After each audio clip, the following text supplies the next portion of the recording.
সংখ্যা থাকলেও পূর্ব ঘোষণা অনুযায়ী হাজার হাজার সাতপন্থী মুসল্লি জড়ো হন মার্কাজ মসজিদে। কোনো বাধা ছাড়াই নির্বিঘ্নে জুমার নামাজ আদায় করেন তারা। ওয়াক্ত শুরু হওয়ার সঙ্গে সঙ্গে দুপুর 12টা 10 মিনিটে নামাজ শুরু হয়ে 12:30টায় শেষ হয়। এসআই রাজের রিপোর্টে বিস্তারিত। মাওলানা সাহেব না হোক, অতএব তাদের সাথে আমরা বসবো না। আমাদের কোনো দ্বন্দ্ব নাই, দ্বন্দ্ব ওনারা করে চলে গেছে। শুক্রবার সকাল থেকেই কাকরাইল মসজিদ এলাকায় আসতে শুরু করেন তাবলিগ জামাতের একাংশ সাতপন্থীরা। আস্তে আস্তে তাদের জামাত অনেক বড় হয়। দুপুর 12টার আগে হাজার হাজার লোকে পরিপূর্ণ হয়ে যায় কাকরাইল এলাকা। প্রধান সড়ক পার হয়ে প্রধান বিচারপতির বাসভবন ছাড়িয়ে কাকরাইল মোড় পর্যন্ত রাস্তায় দাঁড়িয়ে জুমার নামাজ আদায় করেন মুসল্লিরা। এদিন ভোর থেকেই নিরাপত্তার স্বার্থে কাকরাইল মসজিদের পাশে রমনা ও প্রধান উপদেষ্টার বাসভবনে যাওয়ার পথটি বন্ধ করে দেয় আইন শৃঙ্খলা রক্ষাকারী বাহিনী। এদিকে কাকরাইল মসজিদে তাবলিগের এই দুই গ্রুপের মধ্যে মাওলানা জুবায়ের পন্থীরা 4 সপ্তাহ এবং মাওলানা সাদপন্থীরা 2 সপ্তাহ করে পর্যায়ক্রমে তাদের কার্যক্রম পরিচালনা করে আসছেন। সেই নিয়ম অনুযায়ী 15 নভেম্বর সাদপন্থীরা কাকরাইল মসজিদে অবস্থান নেন। অন্যদিকে ইদানিং বিশ্ব ইজতেমা ও কাকরাইল মসজিদ দখল করাকে কেন্দ্র করে তাবলিগ জামাতের এই দুই গ্রুপের মধ্যে দ্বন্দ্ব তীব্রতর হচ্ছে।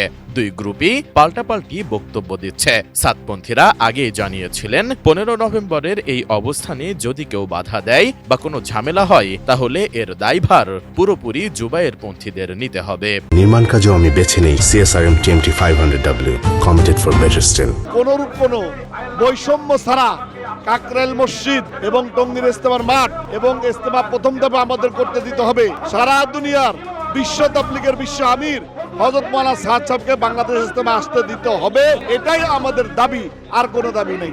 আমাদের কোনো দ্বন্দ্ব নাই, দ্বন্দ্ব ওনারা করে চলে গেছে। আমরা তাবলিগ যেখান থেকে শুরু হয়েছে ওইখানেই আছি। গত 3 নভেম্বর আমাদের স্বরাষ্ট্র মন্ত্রণালয়ে বৈঠক করছি। আপনারা জানেন গত 7 বছর তারা আমাদের সাথে বৈঠক করছে, উভয় পক্ষ একসাথে বৈঠক করছে। এইবার তারা বলতেছে চিঠি লিখছে, ওই চিঠি আমাদের কাছে আছে, সরকারকে চিঠি দিয়েছে মাওলানা সাহেব না হোক, অতএব তাদের সাথে আমরা বসবো না। তাহলে পূর্বের 7 বছর কেন বসলো?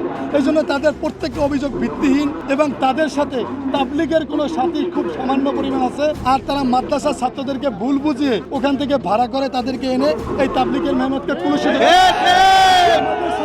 নিয়ম অনুযায়ী সাতপন্থীদের 15 নভেম্বর কাকরাইল মসজিদে অবস্থানের কথা থাকলেও গেল কয়েকদিন আগে জুবায়ের পন্থীরা সংবাদ সম্মেলন করে জানান কাকরাইল মসজিদ শুধুমাত্র মূলধারার তাবলিগদের জন্য। যদিও এই কথাকে মাওলানা সাদের অনুসারীরা মনে করছেন জুবায়ের পন্থীরা তাদের মসজিদে অবস্থান করতে বাধা দেবেন। সেই কথা বিবেচনায় মাওলানা সাদপন্থীরা জুমার নামাজ আদায় করা এবং আগামী 2 সপ্তাহের জন্য কাকরাইল মসজিদে অবস্থানের জন্য বড় ধরনের জমায়েত করেছেন। ওনারাও চলে যাবে, আমরা আমাদের কাজ করব। তা আশা করি ওনারা ওনাদের ইচ্ছা মতে চলে গেছে, এমন না যে ভয়ে গেছে ওনাদেরকে খেদানো হয়েছে, এরকম না। ওনার নিয়ম আছে, আমাদের 2 সপ্তাহ, ওনাদের 4 সপ্তাহ, এটা আগে একটা নিয়ম হয়েছে, এইভাবে চলতেছে। এখন আমাদের সামনের দাবি হলো ওনারা যদি 1 মাস থাকে আমরাও 1 মাস থাকি। টঙ্গীর ময়দানে আমাদের ইজতেমা হবে, ওনাদের ইজতেমা। টঙ্গীর ময়দানে ওনাদের মেহমান আসবে, আমাদের মেহমান আসবে। আমাদের যে বিশ্ব আমির উনি আসবে, এটা হলো আমাদের চাওয়া।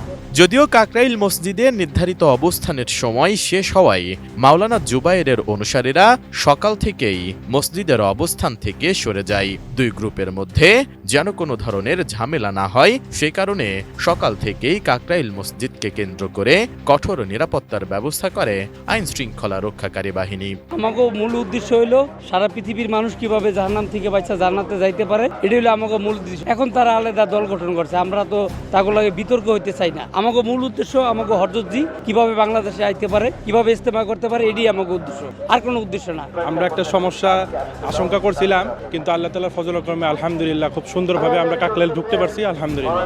এই জন্য প্রশাসনকে ধন্যবাদ, আলহামদুলিল্লাহ। অন্যদিকে যাদের দাওয়াতি কার্যক্রম নেই সেসব সাতপন্থীরাও জুমার নামাজ শেষে কাকরাইল এলাকা ছেড়ে নিজ নিজ গন্তব্যে রওনা দেন। যাওয়ার পথে তাদেরকে কিছু নির্দেশনাও দেওয়া হয়। এছাড়া যাদের দাওয়াতি কার্যক্রম রয়েছে শুধুমাত্র তারাই কাকরাইল মসজিদে অবস্থান নিয়েছেন। এরই মধ্যে এবারের বিশ্ব ইজতেমা অর্থাৎ 2025 সালে বিশ্ব ইজতেমার 2 পর্বের সময় নির্ধারিত করেছেন স্বরাষ্ট্র উপদেষ্টা। সিদ্ধান্ত অনুযায়ী প্রথম পর্ব 31 জানুয়ারি থেকে 2 ফেব্রুয়ারি এবং দ্বিতীয় পর্ব শুরু হবে 7 থেকে 9 ফেব্রুয়ারি পর্যন্ত। S I Raj, ATN news, Dhaka.